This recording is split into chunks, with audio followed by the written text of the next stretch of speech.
Today, we will be looking at the ecology of the Draco Electricus, which most of us will know as the fearsome blue dragon. From lightning-scarred dunes to surprisingly populous families, we are exploring the hidden ecology behind one of D&D's most iconic dragons. Hi, my name is Tom, and this is the ecology of blue dragons.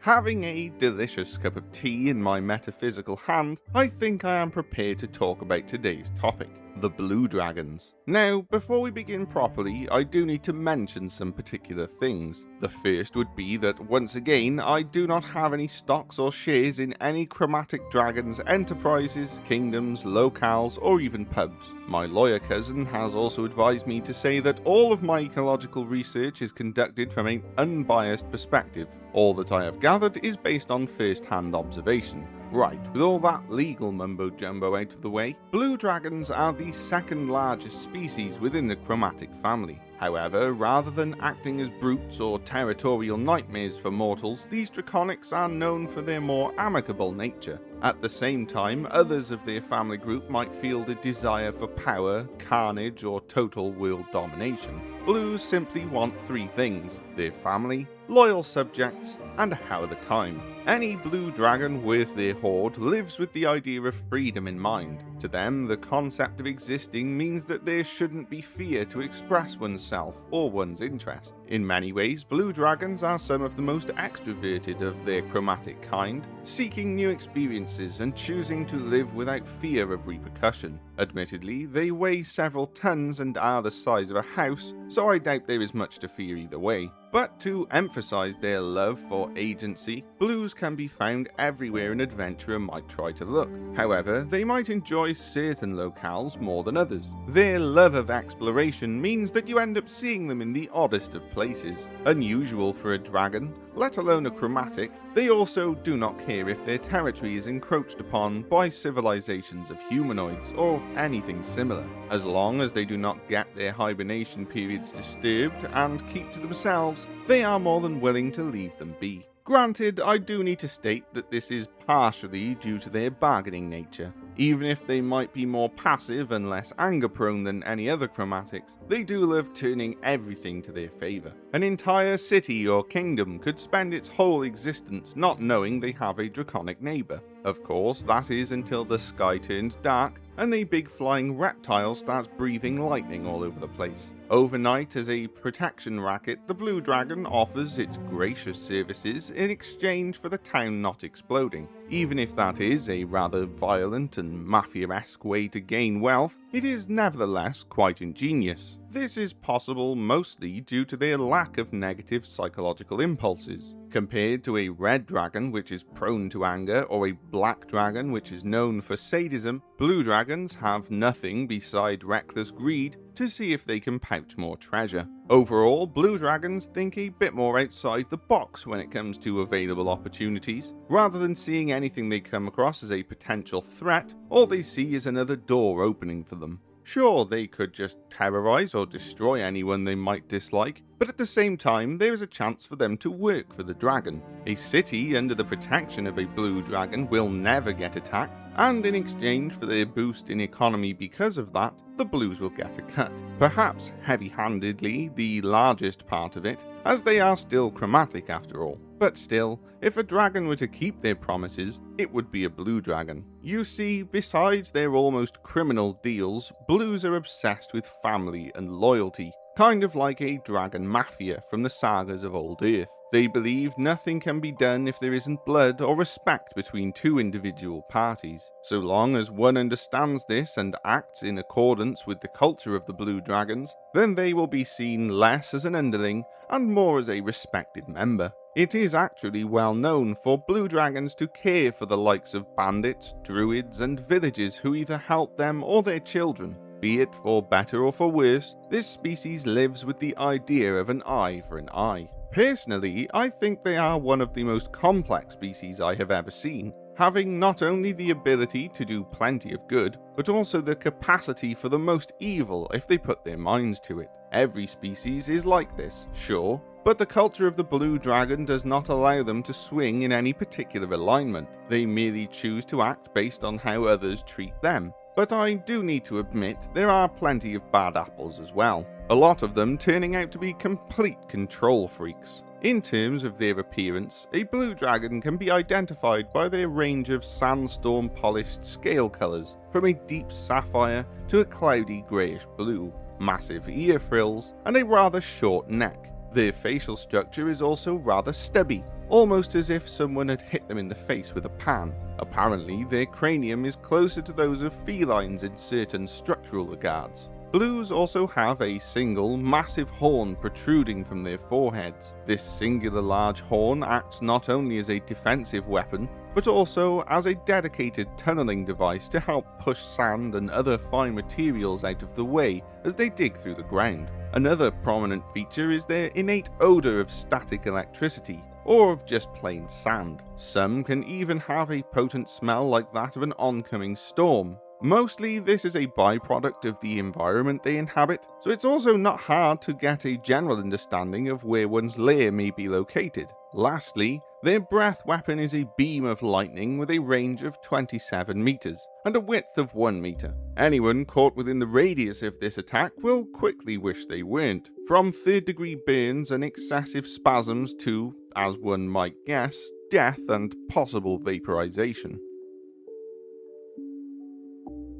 Blue dragons are sort of an anomaly when it comes to their draconic culture. Most species of dragons tend to be isolationist, rarely keeping in touch with distant relatives or other individuals. Only when something dire happens do these kinds come together and coordinate. However, for the blue dragons, family is everything, and it shows pretty well. Almost all blues live within massive family units comprised of siblings, cousins, parents, and even godfathers. Even those who would like to stay 20 kilometers away from their noisy family still have their grandma constantly checking in on them. To say their lairs are cramped is somewhat of an understatement. Now, I do need to note that these family units can take many forms. Some are close-knit groups of lairs with underground passages to lead to each other's living rooms, while others are almost an entire continent away. No matter how far or how close a family member may be, they will remain together. This is a direct result of their opinion on respect.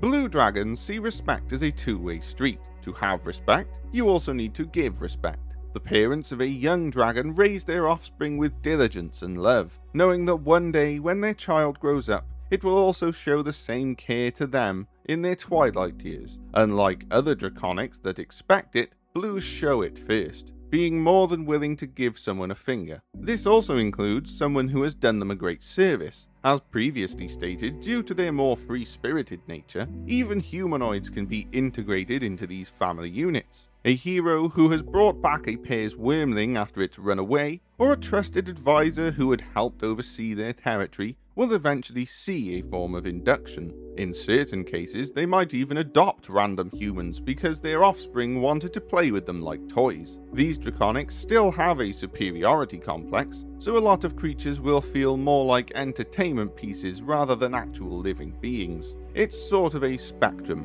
where you have to earn the right to be a person in their eyes, and that might require dressing like a doll until their child is pleased. But hey, even the most evil and barbaric blues are still half-decent bosses and will probably pay you on time. Now, as much as these dragons might sound like level-headed creatures whose instincts appear as malevolent in more boring and benign ways, their rage is greater than that of any other known species. Any insult aimed at their relatives or anything they hold dear will end up clawed into ribbons or zapped into a pile of ash. Even family members who overstep these societal boundaries can and will be reminded that they are a collective, even if they need to break their leg to get them back in line. Most often, in order to prevent any infighting between siblings or petty arguments, it is the head of each blue dragon family who makes it well apparent. Known as suzerains, each one is the eldest member of their family. Their judgment is seasoned by centuries, if not millennia of living.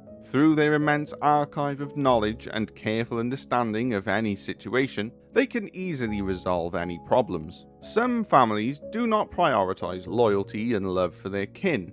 Instead, they can be barbaric, cruel, and harmful to members they deem lesser. In some cases, these families abandon such members in every way except officially. When it happens, the unloved blue dragon may seek assistance from another group of draconics. Conflicts can arise between families of blue dragons due to these issues. On one side, there is a family determined to eliminate a traitor who dared to leave their ranks, while on the other side, another family fights to defend a kin who was abandoned and left to fend for themselves. Finally, we have reached the last important aspect of the Blue Dragon's society and their culture: their value for the proverb, an eye for an eye. When a dragon gets slighted, it isn't just them that you have infuriated, but rather their entire extended family. If the one you have angered doesn't take its revenge against you, their cousins certainly will. The severity of the crime is also important in shaping the reactions of these family units, and by far the worst is when somebody slays one of their members. Only once have I felt as much fear as I did when I heard the raging roar of a grieving blue dragon,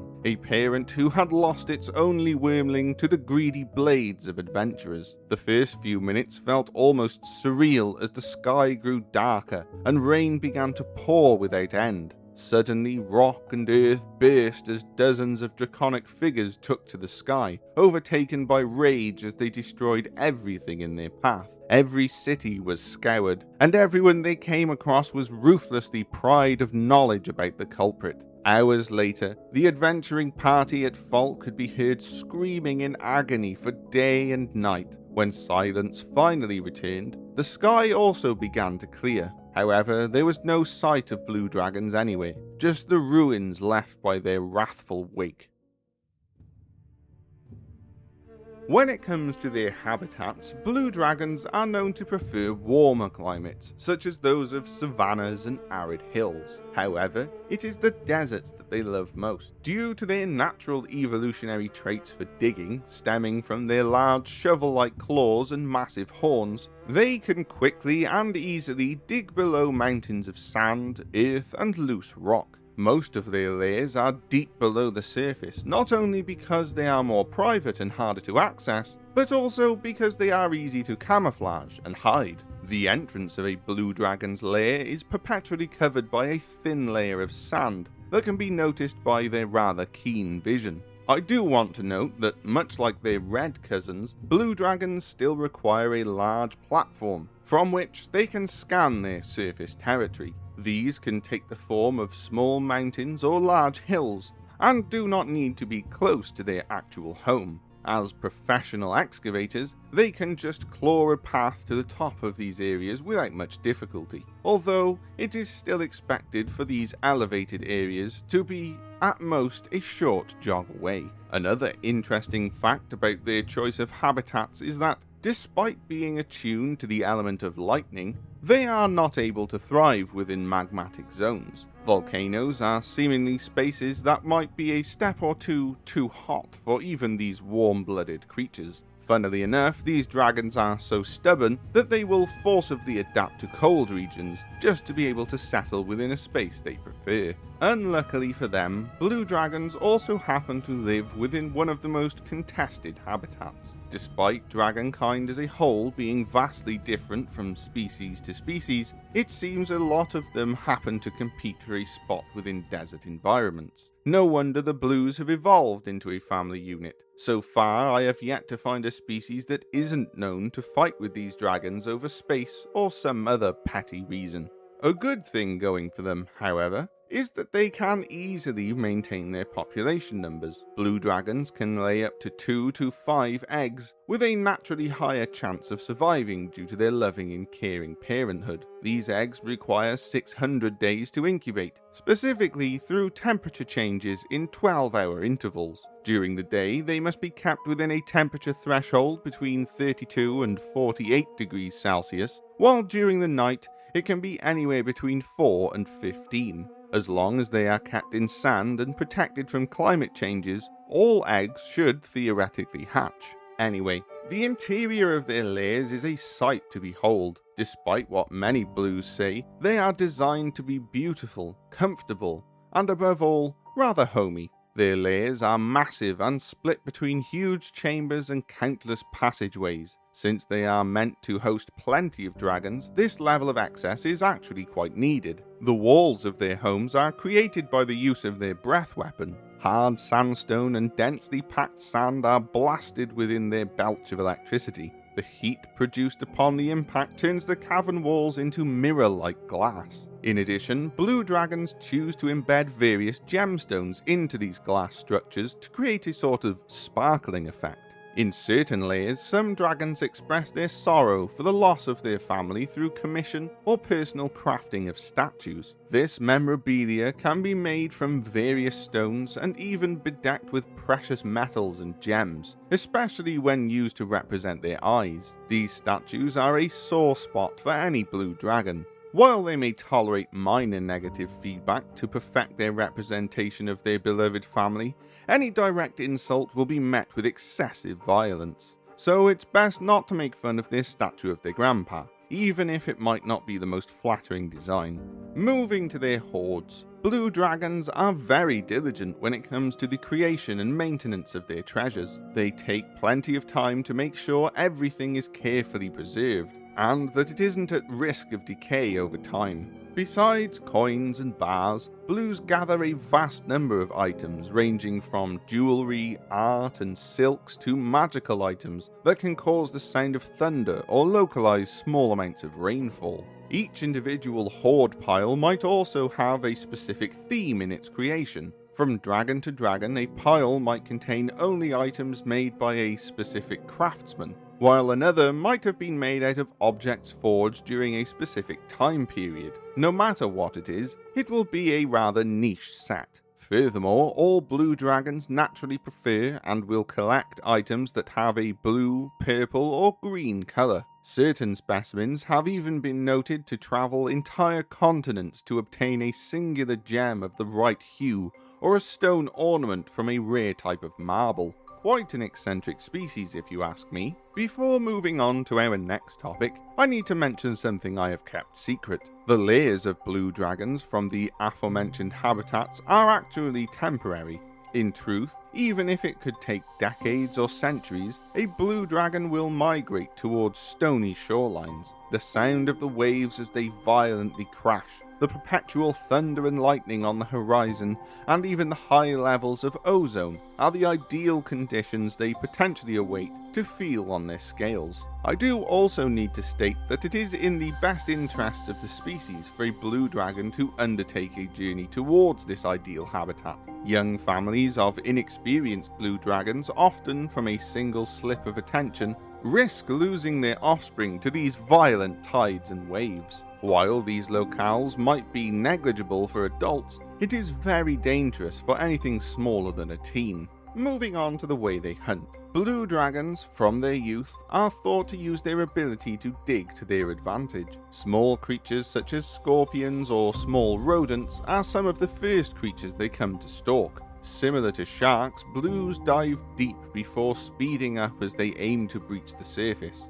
This form of ambush can also be done in a lazier way, where the dragon merely waits for its prey to get close. As these dragons grow, so do their meals. Older specimens are known to switch from hunting small insects to large mammals such as goats and even camels. Rather than hunting from below, they choose to ambush their larger quarry from above, using their well-developed wings and bright blue scales to blend in with the sky. This hunting tactic resembles a spear or arrow as they ram into the creature at high speed. In recent years, as humanoid civilizations have encroached onto their hunting grounds, most camels and other large prey have been domesticated. More often than not, it is someone's livestock that is being taken by force, and as a result, it is one of the many reasons behind confrontations between man and dragon. Upon killing their prey, be it big or small, every blue dragon is known to electrify its remains. Apparently, to the taste buds of these draconics, the taste of a cooked meal is not only tastier, but also safer. I personally think that frying any toxins and hair from their prey is a smart way to prevent unknown diseases or food poisoning. Moving to their effect upon their environment, I have to say that blue dragons are by far one of the most benign creatures. Despite having a claw upon the loss of camel numbers, most of them are already domesticated groups that no longer belong to the food chain. While in previous years this may have been a problem, nowadays druids agree that it's perfectly fine in their books. The only aspect about blue dragons that still affects local environments where they choose to settle is the natural creation of sandstorms. Despite some specimens already living in deserts, many more cause untold damage by their sheer presence. Savannas and already arid hills often suffer from desertification, as the blues accelerate the problem. If, before that, there was a balance, the natural presence of these dragons can lead to unforeseen consequences. Another odd but interesting problem is the natural psychological influence. Every entity within a range of their lair will be influenced to prefer blue as their favourite colour. This has made it possible for several species to evolve in weird directions. If something becomes blue, I guess you could probably blame these dragons for it. In terms of societal impact, blue dragons are actually a mixed bag. While they might value empires within their territory as their own treasure and therefore care for them, they still pillage them through rather bad deals. At times, inexperienced blue dragons might ask too much or too often of their new underlings, to the point that they might economically collapse. In many ways, it's pretty much just a flip of a coin as to whether people will do well or not. All in all, blue dragons have to be the least dangerous of the chromatic family. Even if they might have a few odd quirks or perhaps eccentric taste, so long as you happen to remain on their good side, you have only to gain and nothing to lose. Most of the time. I doubt any other dragon species would protect your city with no strings attached.